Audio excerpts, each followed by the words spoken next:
Hey everybody, it's PartyElite, and today we're taking a look at the Total War Warhammer 3 Siege rework that's finally been revealed after a couple of years of building excitement around it.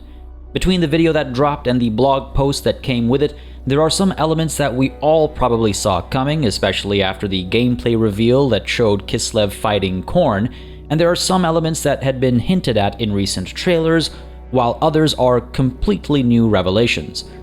I'll save my opinion for later though. There's a lot to talk about and we're going to dive into it all right now. Since the reveal video was a whopping 5 minutes long, you might be inclined to skip our shared viewing if you've seen it already, and if that's the case, you can use the timestamps in the description down below. But if you haven't seen it yet or you'd like to rewatch it, well, let's kick things off with exactly that.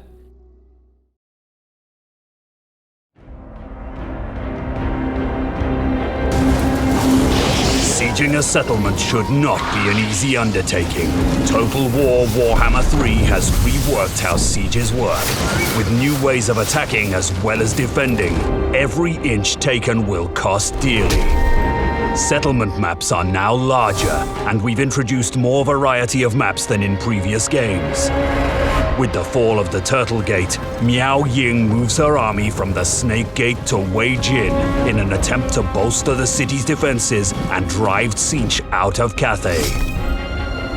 Wei Jin, capital of the Celestial Dragon Empire, is a 3-walled fortress and a testament to Cathay's architectural brilliance. When defending, walls are the first defense against an attacking army, but by no means the last. We now have the option to turn the streets into a bloody maze. Using supplies, we can build towers, barricades, and traps. Prepare and plan your defense, but never rest easy. The first object for any attacker to overcome is the wall-mounted towers. Unfortunately for us Tzeentch invaders, towers now have wider capture areas, so defenders don't need to be as close for them to be active. This means we can spread our docked units across a larger area and pepper the invaders with arrows, bullets, and artillery on their approach. The might of Grand Cathay isn't enough to keep Tzeentch from breaching the walls. The walls will soon fall. It's time to fall back to our secondary positions within the city. Our defense now lies with our barricades, traps, and towers. We'll need a new currency introduced in Warhammer 3, supplies. We'll start the defense with a base number of supplies and can gain more during combat by holding locations around the settlement, minor supply, key building, and victory points. These key points have pre-designated build locations for construction. Once a barricade or tower is constructed, it can be dismantled for a refund of supplies and rebuilt elsewhere. But keep in mind, construction and dismantling is a lengthy process. Barricades and towers are destroyed if their health reaches 0, or if the supply, building, or victory point they're attached to is taken by the attackers. If this occurs, your supplies are not refunded. It's worth noting that whilst attackers can capture points, they cannot build barricades or towers. Rather than a messy brawl in the streets, Warhammer 3's sieges are about defenders controlling the flow of battle, using a settlement's architecture to plan and execute layered fallbacks and hardpoints, where they can chip away at an attacker's forces. To this end, settlements have become multi-leveled with bridges and upper tiers that cross over streets, giving ranged units more opportunities to shine. A good many of these bridges and overlooks are dockable like the primary walls, giving our soldiers all the buffs and benefits of any other docked unit. In sieges, both the attacker and defender's role are tactically more challenging and more rewarding. Settlements in Warhammer 3 have been designed with more open areas and strategic avenues to hide troops in. The avenues are the perfect ambush spot, making flanking and devastating charges a more viable tactical strategy. In overview, Warhammer 3's sieges offer a diverse array of fresh settlements to overcome and protect. They allow defenders to prepare for a new kind of battle occurring after the attackers have taken the primary walls. They add a new currency to manage and spend on fortifying defensive fallback positions with barricades, towers, and traps which are used to further repel invaders. They allow for a multi-layered experience where units can be docked to overlooks and walls within the settlement itself, and encourages real-time reorganizing of defenses to adapt to an ever-changing battle. All of these features, coupled with dynamic new settlement designs, make for challenging and satisfying sieges packed with highs, lows, and phenomenal visuals. Wei Jin has fallen, but the forces of Tzeentch will struggle to reach the celestial city above. The Dragon Emperor is safe for now. Even so, his daughter has barely managed to escape with her life. To Nangao she travels. A world of variety. This is a bigger deal than it might initially seem, and while I might not say it fits under the classification of a rework as much as it does of an expected upgrade between major titles, I'm still glad to see that there will be a significantly larger number of city layouts, looks, and feels coming with Total War Warhammer 3. The goal here is to ensure that no two back-to-back siege battles look and feel the same, which will be an absolute godsend since nothing was as immersion-breaking or jarring as fighting 3 or 4 siege battles at completely different locations that had the literal exact same map. Extra care is being taken to pace out layouts, as the folks at CA put it, which means that neighboring provinces or cities that are near each other are less likely to share layouts. On top of that, each city will have an aesthetic and vibe that matches the expectations of its original founder. The blog post suggests that ramshackle holds of greenskins and Skaven factions will be of course different from the defensive fortresses set into mountainsides from Cathay and the Dwarfs. All this also almost clearly implying that Game 1 and 2 factions will be getting reworked sieges as well, even though it's not explicitly stated. I think Creative Assembly wants to play it safe here, and fairly so. Reworking every faction's settlements is going to be a time sink, and while it might happen over time, I think it's safe to say that some factions are going to get priority treatment, and I think that's why Creative Assembly might be trying to play it safe over here with any implications that they're throwing out that we're going to get all, Game 1 and 2 and all DLC factions upgraded to the new siege types right off the bat. What I imagine is going to happen instead is that some of these factions will have a notable presence in the new parts of the campaign map, and those factions will get that priority treatment. We'll see them with fresh siege mechanics right off the bat, and all the other factions will probably slowly get added in as, the new permutation of mortal empires or immortal empires or whatever they end up calling it. As that comes into existence, we'll probably see some of the other old factions get the rework, and then we'll probably also see DLC factions over time get rebalanced and adjusted and reworked with these new systems and layouts and approaches. I think that's fair. Again, it is a huge amount of work. It is a massive undertaking, and I do think that's why CA is being careful with how they choose to phrase it. But I could be wrong. It's very possible that at launch, everybody will have everything, and my mind will be blown if they decide to go that route, because it would be wholly unnecessary considering how I imagine the campaign map will look at launch. But hey, we don't know anything there yet, and that's enough speculating on this point for now, I think. Now, while massive changes to layouts, like I was just saying, might take some time to be applied across all the older factions, I think we're probably at least going to see more souped up visuals fairly early on. Again, visually appropriate cities were always a thing, even in the first 2 games, but something that stands out in this blog post is the mention of tight Kislevite streets that favor their approach in combat. If every city doesn't just have the look of their founder's culture, but also the layout of their founder's combat tactics, we should be seeing something very interesting here. It would make sense, for example, for a faction that relies on cavalry to build wider streets and to establish layouts that take advantage of mobility and speed to get around and threaten the enemy. But now imagine that same cavalry-focused faction assaulting a dwarven hold. The attack would be and should be challenging, as the dwarfs would surely use layouts that negate speed advantages to help their own case. chicanes and short streets with high ground from where ranged units and artillery rain down death, perhaps with artillery even being able to see over the walls to fire at the enemy from the onset. But let's say this cavalry-focused faction succeeds in their conquest. After it's done, they'd still have a hard time defending as well, because that city should still have the same streets that aren't conducive to cavalry use. They would still be dwarf-built streets. It's not like a conqueror burns down the entire city and rebuilds it in their vision.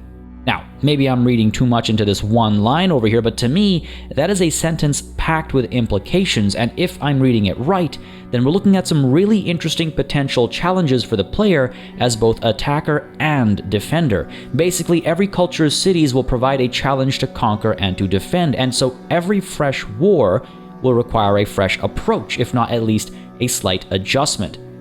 I really hope Creative Assembly exaggerate the differences between layouts rather than play them down. Can you imagine assaulting a cornate fortress where it's almost impossible to get a clear line of sight for your archers? I mean, it still has to be fun from a gameplay perspective, but that extra challenge should exist because Khorne doesn't use archers, but his enemies do. So he'd surely build walls without a platform to stand on. His cultists would surely minimize the potential threat of enemy ranged units. Now imagine conquering said fortress and having to defend it as a faction that relies on ranged capabilities, unable to fire as freely as you'd normally like. I think that could be pretty neat. Again, it's challenging and it will be difficult to balance from a fun perspective, because again, just because something makes sense in universe doesn't mean it's fun to play, and these are video games, they have to be fun to play first, so it's a difficult thing to balance, but if the folks at CA are able to do that, I think it could be really cool. And I mean, these kinds of details aside, I am thoroughly excited to just see some of these fortresses in all their glory, from great dwarven holds to the hopefully incomprehensible chaos fortresses. I'm expecting some really wild ideas. And on the topic of such varied layouts, to new heights. I thought we saw this hinted at back when Cathay was first revealed. There was a shot of a city with massive overpasses, bridges, I suppose. Lo and behold, we now have a confirmation that cities will, in fact, yes, have multiple overlapping levels. We've seen cities with ramps that take you higher and lower, and platforms located at high ground to fire from, but this is a fair bit different as units will be able to move above or below each other. So, while a staunch line of spears is holding the ground underneath a bridge, archers from up on high can fire directly down at the enemy. I'm not sure just how well the AI will navigate these situations, and I can very easily see it missing the mark, but I will hold that judgment until I get a chance to play with it. I can't imagine it's a very easy thing to navigate. Lines of sight, optimal angles to charge in from, optimal placement of anti-cavalry. These have never really been the AI's strongest suit, whether they're attacking or defending, and if you mix that in with the typically awkward per-entity pathfinding and blobbing in siege battles of prior Total War titles with more complex sieges, well, it might be frustrating for the player as well. But the AI has supposedly been adjusted to properly work with these new features and elements, but time will tell. I mean, you can't judge AI based on what the developers tell you about it. You have to judge it for yourself when you have the opportunity to play with it or against it. Now, the blog post makes special note of how much of a difference this will make for defensive siege weapons, and honestly, my god, yes! I can't help but think back on how many times my siege equipment would aimlessly spin around in circles or move right up to the wall in the hopes of hitting a target, but this sounds like special attention has been paid to ensure that you don't find yourself in that situation. I really hope we see that faction-specific treatment here too. A faction that doesn't use siege weapons shouldn't have ideal spots to place them built into their city. Meanwhile, a faction that relies heavily on weapons teams should have some great camping grounds for said teams, at the outer walls like shown in the trailer, but inside too. This really has me excited for urban warfare in Total War as a whole beyond the Warhammer series as well, and there's a lot of weight on the map designer's shoulders here. As a player defending a complex layout, you can force yourself to take advantage of cool opportunities like overpasses and all that, but if the defending AI is easily fooled because of, say, stalking or something, you might rarely see the AI make good use of these opportunities. Nangao, for example, has a few seemingly easy paths through which you can avoid dealing with the overpasses. Wei Jin, meanwhile, seems to have a beautiful spot from which artillery would obliterate AI attackers. Perfectly balancing these layouts will be a difficult task, but if nothing else, we're seeing some really cool ideas. Wei Jin has wide streets and narrow alleys to set up flanking through, while Nangao's angled walls are indicative of a faction that uses ranged power to good effect, just like the overpasses further inside suggest as well. And on the topic of going further inside, sieges are like onions. They have layers. It's no secret that Warhammer sieges have always been among the simpler ones in the series. Sieges in Total War games have always gone beyond just the outer walls, sometimes to great effect, and at other times laughably poorly. But as a concept, it's pretty much always been around, and if memory serves, it's actually one of the reasons for the simplification of things for Warhammer. Well, with 3, things are being taken up a notch again. Still no 360-degree angles of assault, at least not for the major siege battles in the major cities. We'll touch more on that in a moment. But hey, at least the layouts themselves seem amply complex. The walls themselves are of course the first line of defense, and towers now have a much wider control area, meaning units don't have to camp right next to them for them to work. Unfortunately, even though weapons teams can seemingly be used on walls, it doesn't look like artillery can, at least not yet. There's no mention of it in the blog, and there's no visual confirmation of it in the trailer either, but I wouldn't be surprised if they are trying to get that to work, and it's just not ready to show. And what you never want to do as a developer is say that something is possible if it still might not be possible. So they might be keeping it hush-hush, but we might see it, a couple of months down the line as like a, hey, surprise, now the Siege rework also includes artillery on the walls, but I don't want to apply that kind of pressure. If it's not going to happen, if it doesn't work, if it's going to break the game, then, let's not force it to happen. It would be nice to see, though, whether it happens at launch, a few months after, or even much after when they have a chance to go back and rework this rework and maybe add a few more extras to it.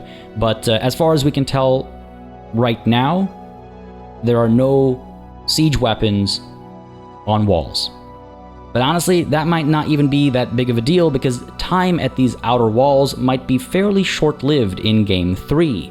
Apart from using magical ass ladders to climb them, some units will be able to destroy them as well. Now, okay, sorry, listen, really quickly, just bear with me, folks, but I really hope they change this. Look, I don't want to get into a debate about whether ladders coming from booty holes make sense or not in Total War games. Like, listen, that's a whole different conversation. I'm not looking to have that one right now. But this is goofy as all hell, man. They're demons, for Christ's sake. Have them, climb up the walls with their bare hands, with their claws. Like, make it scary, give them just do something. Come on, right? Like, I'm not asking for too much here.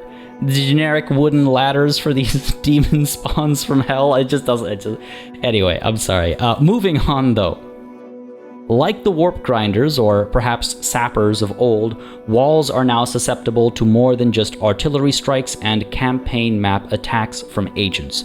With the right abilities on these units, we can see some really neat plays. Can you imagine, for example, stealthy, sneaky sappers breaking walls where least expected, allowing the floodgates to open? As a defender especially, that might up the ante and help the AI have a chance when attacking without vastly superior odds. It'd also be interesting if some of these wall-damaging units were perhaps available similar to siege equipment, recruited at the siege camp, not counting towards a 20-unit cap. But I imagine it'll be more like the siege attacker trait on units that are just strong enough to take down walls. Like Kolek and Durthu, for example. I don't think walls are really going to hold them back. They'll just tear them down and push through, and I think that's more of what we're going to see, which I'm cool with as well, and I am glad to see that more units are now able to destroy walls, because I think that will open up more avenues, literally and metaphorically speaking. Now, again, this isn't a historical title, so they're not bound by historical references or that kind of realism, so they can come up with all sorts of really cool ideas, and I'm curious to see what exactly they come up with. The AI, again, has supposedly been reworked for this initial layer of fighting, and of special note is that flyers will now focus on higher value targets, cavalry that sallied forth, and things like that. But again, I'm not letting a developer tell me how good their AI is until I get to play with it myself. Now, we've seen weapon teams on the walls, again, I mentioned that before as well, and I do hope that the AI is able to take advantage of this behavior too, though you have to wonder what attacking a Skaven stronghold will be like when they've got rattling gunners for days on the walls. Honestly, it has me absolutely giddy. I'd be playing the Skaven in that scenario, of course. Now, once this first layer is peeled back, there's of course more. We already talked about the layouts inside. Now, this isn't anything new, generally speaking. Troy, Three Kingdoms, Rome 2, Medieval 2, Attila, these games have all had fighting within city walls. Though again, the overpasses and bridges, they're all fresh ideas here. From what we've been told, Warhammer 3 is drawing from Three Kingdoms as a base for AI behavior, which is a decent start, though there were times it left me wanting. Minor settlement battles in Three Kingdoms were a bit of a joke if you had some artillery and archers, as the AI would charge forth to shut down your artillery, clumping up at their gates, providing easy target practice. So I hope it's a bit refined, but it's a good base to start from, because once inside the cities, the Three Kingdoms AI did a pretty decent job of navigating the alleys and things like that, so that'll be interesting. Now, we did get some insight into how the AI works here as well, thanks to the blog post. Evidently, a city is divided into districts, and the AI does a threat assessment on each district individually, acting according to these localized threats, rather than trying to understand how things are happening across the whole siege all at once. I'd really be curious to hear more about how this works in-game. I love this kind of peek behind the curtains, and I wish CA would share a bit more of these interesting insights from time to time, without, of course, sharing all their ideas with the whole world for the rest of the world to steal. It would be just nice to see how they tackle some of these complex situations. Now, where things start to get very different is in the tower defense elements that we saw in the survival battle that are being ported over to the sieges. Now, I'm not saying tower defense in any sort of derisive way. I'm just using it as a way to communicate the idea in a succinct way, so bear with me on that, folks. Now, I think we all saw this coming, and as expected, here it is with some tweaks. It should make the defensive portion of a siege a bit more interesting for longer, giving the defender a greater chance at coming out on top, and it looks to use similar ideas as the survival battle's capture points. There will be a victory point, as before, located furthest from the walls. There will be a key building capture point that gives defensive buffs to the defender if they hold it, but it also drains tickets if the attacker holds it. There will be supply points that provide supplies with which to build things like barricades, towers, and monuments at specific locations that'll help slow down or hurt the enemy or buff the defenders. Attackers aren't able to use these points or the supplies themselves, but denying the defender access to them has obvious benefits. While the idea is an interesting one, I hope it's been evolved a bit since we played it at the Kislev vs. Khorne event. Things were really stacked in favor of the player at that event, as we've been told multiple times, but the combination of walls and high-tier towers built at the capture points were just devastating to the AI. I'm curious to see how it's been balanced here, but suggesting the siege begins at your outer walls is actually a bit misleading. The campaign map. We don't have too many details about this aspect, but I'd be remiss not to mention what we do know. Attrition has been reworked on the campaign map, and the blog post suggests that starving out a garrison might be a better option than assaulting a city at times. This is a welcome change if so, but we can't discuss it too much until we see exactly what the changes are like.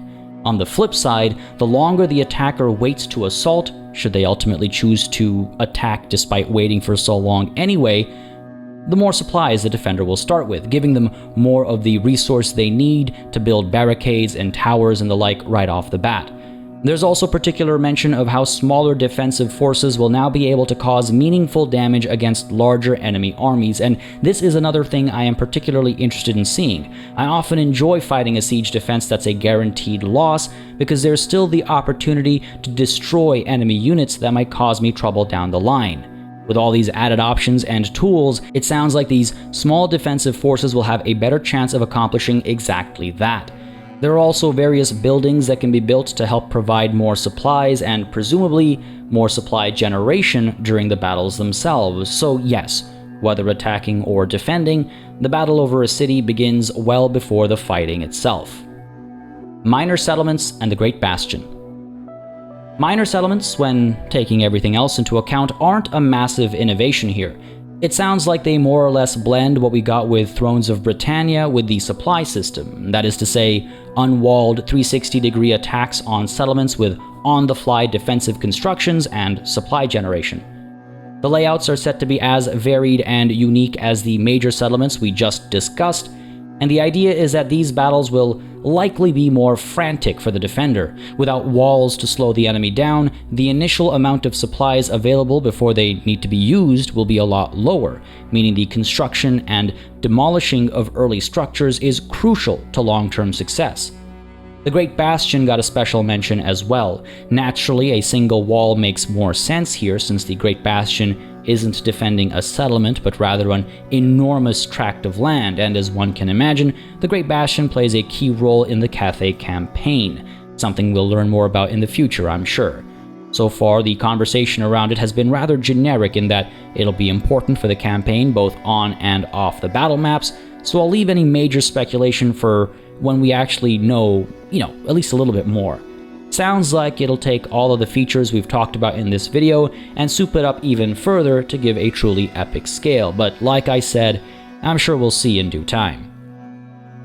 Overall, I'm glad to see Warhammer Sieges getting a bit of a revamp. I feel like these aren't necessarily the huge rework I was expecting or hoping for. There are some exciting upgrades and changes for sure, but a lot of what's being touted as new and groundbreaking is just stuff that was removed from old Total War and is now being brought back in. Though again, there is, yes, some cool stuff in the mix, and since these reintroduced features tackle some of the primary issues with sieges in the first two games, well, I'm glad that's happening, obviously. I guess when you tease a rework for years coupled with something like the Demons of Chaos, I was perhaps incorrectly imagining some pretty drastic experiments and changes that fit the subject matter of magical demonic entities, but I was mistaken. Again, if you've played Total War games before or aside from the Warhammer series, you will recognize some of these elements from Three Kingdoms, Thrones of Britannia, Attila, etc., etc. Calling these huge, in the grand scheme of things, as far as Total War is concerned, is a bit, dare I say, inaccurate. Sure, all of the old factions getting these reworks is a lot of work, don't get me wrong, but that's not what it means for a revamp to be huge. That's not how that works. The quantity of work is not indicative of the hugeness of the actual change, right? Like if I open up every unit's texture file and shift their eyes, 1 pixel to the left, that's a massive time sink, but I wouldn't call that a huge rework. And yes, I'm being hyperbolic and facetious here to make my point clear in an over-the-top manner. And again, to be clear, yes, I'm glad these changes are happening. I think they'll make Warhammer 3 play a lot better than 1 or 2, but I also think that a lot of it isn't as big a deal as it was made out to be. We saw the supply tower defense mechanic coming in since the Kislev vs. Khorne gameplay, but that's new, and the elevation concept, that's new too, and those are big changes, don't get me wrong, just not Realm of Chaos, literal demons invading huge, This is the trouble with hyping things up. Even with my extremely tempered expectations, my budget-free imagination was hoping for more than what we seem to be getting. I also can't help but wonder how things are for the attacker. A lot of these changes focus on things to do while defending in a siege, but the vast majority of siege battles have the player attacking. Apart from units that can tear down walls, it sounds like there isn't much new there. Again, apart from these units that can tear down walls and perhaps the new layouts, sure, you can attack from different angles. But again, that's been around in Total War games since forever. So the attacker is getting the short end of the stick here, which is tremendously confusing as far as a design decision is concerned. A good time as an attacker relies on the defender AI knowing how to use all these new tools, and again, I'm just not sure how the AI is going to keep up with all this. as I said before, I'll say it again because it bears repeating. I will never in a million years trust a developer to tell me their AI can handle something. And this is not something directed at Creative Assembly or any specific developer. It is across the board. Of course, when you're trying to promote your game, you're going to say your AI can handle some of its more complex ideas, but I just can't speak to that until I've had a chance to play with the AI myself. It's a little too early to judge, but I will be the judge of that when I can play for myself. Now, on the topic of judging, though, how do you guys feel?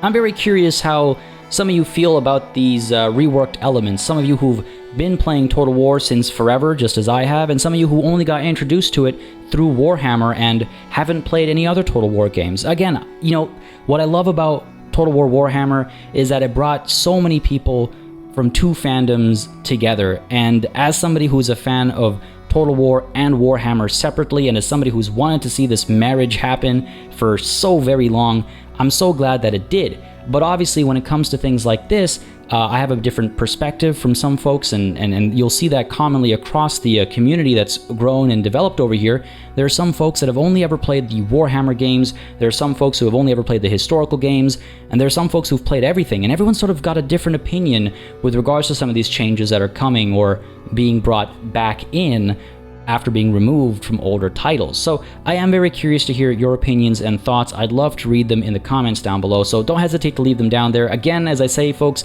I read all of the comments. I do take them all into consideration, and I try to keep them in mind as well when I get the opportunity to cover something, because it lets me know what people are curious about, what they're thinking about, and what I should maybe focus on outside of sharing my opinion, of course, in terms of coverage. With that said, of course, folks, if you want to see more Total War Warhammer 3 and just strategy gaming coverage in general, don't hesitate to subscribe to this channel. That's kind of the focus around these parts. And also, as always, a massive thanks goes out to all of the channel members and patrons who've been supporting the channel on a monthly basis. Y'all keep us alive and running smoothly. And of course, a big old thanks goes out to each and every one of you for watching. Until next time, cheers.